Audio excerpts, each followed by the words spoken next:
So we have gathered. We have sung songs, we have listened to words of God.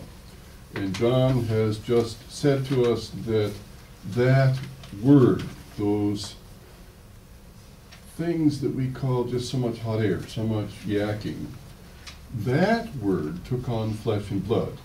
The word that said, let there be light, and it was. There was light.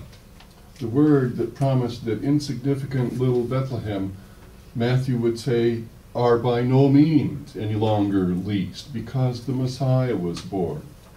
That the promise that God made through Isaiah, that a young woman should conceive and bear a son, and at that time, that by the time that child was old enough to eat solid food, 4 or 5 years old, that Israel would be rescued, that the people that King Ahaz was afraid of, that they would no longer have to be afraid of.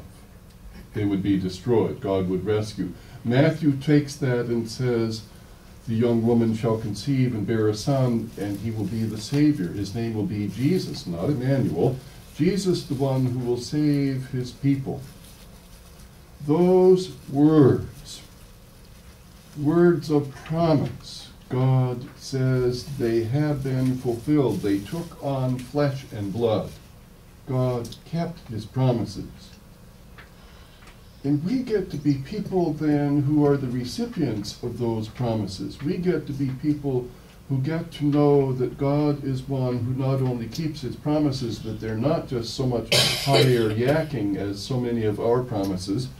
How many of us, for example, New Year's is coming up, will make New Year's resolutions that will not be remembered the day after New Year's? So often, words end up just being empty words, but not here. God says that word became flesh and carried out everything that God intended for it to be. All of those promises did get fulfilled. And we get to be people who rejoice because God kept his word.